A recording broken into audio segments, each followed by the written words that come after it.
The Democratic National Convention kicks off in less than 2 hours. Wanted to bring you a live look from the United Center in Chicago, where the 4-day convention is currently taking place. It's here that Kamala Harris and her running mate Tim Walz will highlight their vision for the country and how they plan to implement their ideas if elected in November.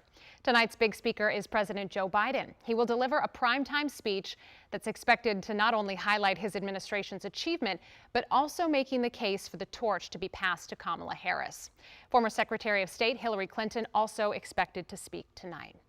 Joining me now to talk about the DNC is Dr. Kenesha Grant, Associate Professor of Political Science at Howard University.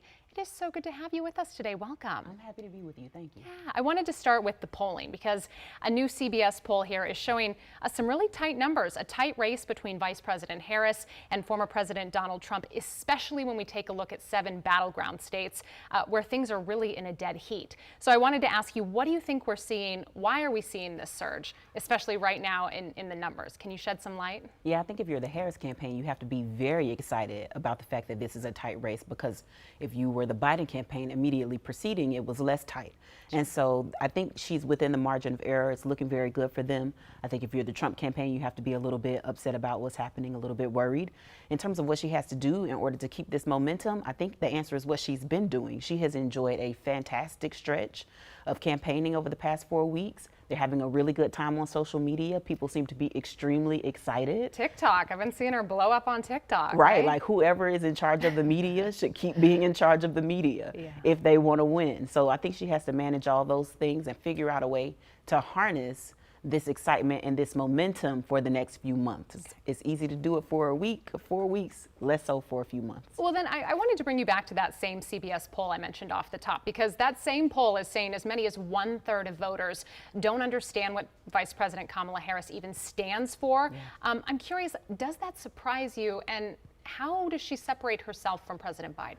I can't say it surprises me. I think we have the data that says that people don't know who she is, don't know about her background. They know she's a vice president, but don't know much else.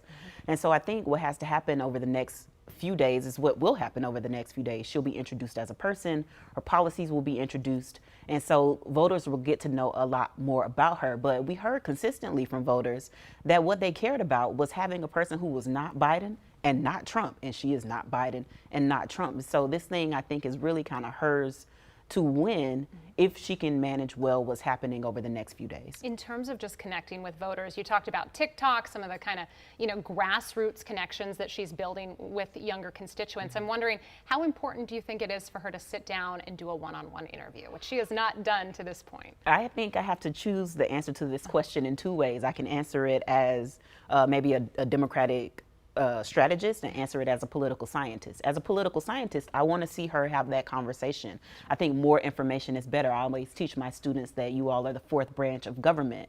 But if I'm a Democratic strategist, I'm trying to put off that interview as long as I possibly can. Right. People are happy. Let's let them be happy has to be the advice that she's getting. Now, I'm curious here. So the polling, again, is showing the Harris camp has really picked up a lot of younger voters, a lot of black voters. She's appealing to a wide female audience.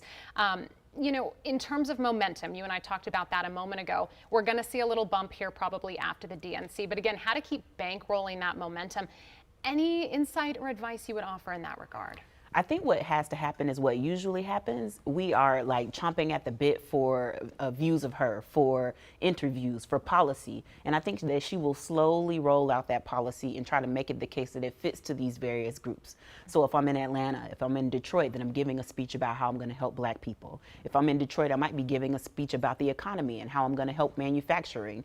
If I am in a rural place, I might send out Tim Walz to give a speech about what this means for rural America, or immigration speech in Miami. And so I think that momentum will build, and it will continue as she makes a close connection between what her policy positions are and what she is doing physically in these spaces that she visits. I wanted to talk also about the DNC in general, right? It's day one, it's opening night. We're going to have President Biden giving the keynote speech. What would you like to see, happen tonight? How would you like to see Democrats kind of capitalize on their opening night of this Democratic National Convention? The Democrats are doing a really good job of party unity. And so I think to the extent that they can hold that party unity line, nobody's looking mad about not being the nominee when the camera cuts to them. Nobody's saying anything offline that doesn't fit with the unified position, I think the Democrats will be fine.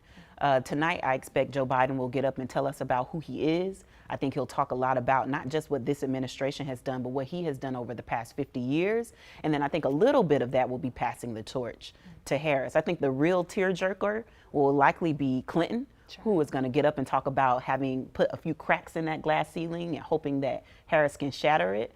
But I think they'll do fine. I think it's going to be a highly curated thing that they've been working on for a long time. And this pivot that they had to Harris, I think, is one that many of them embraced and many of them might have been looking forward to. I wanted to talk to, regarding the CBS polling we have begun our interview with. On the flip side of that polling, it's indicating that former President Trump leads with people who say the economy and the border. Those are the major issues for them. Those are the bread and butter issues. Those are the water cooler issues. How do you appeal to voters who are saying, if you're not even starting with those conversations, then I have nothing to say to you? Where do we go with some of that polling? What does it indicate? I think one of the ways to think about it is to say some of these voters who are indicating these things are not going to vote for Harris no matter what. So some of these voters are Trump voters. They like him as a person. They are firmly in his camp. They won't be leaving for any reason. And so it would be unwise, I think, for Harris to be trying to have a conversation with those folks because they are unlikely to move, and her moving in their direction is likely to alienate some people on her side. And so I think the thing she has to do is be thoughtful about what people in the middle are saying and what kind of statements they're making about the border, about the economy, and to speak directly to those issues in ways that are true to what she believes and true to what her administration would do, while also considering what she must also be hearing from the left part of the Democratic Party. Bit of a tenuous dance. Yes, absolutely, always. All right, Dr. Kenesha Grant, Associate Professor of Political Science at Howard University. We sincerely appreciate your time and your expertise tonight. Thank you for joining us. Thank you for having me.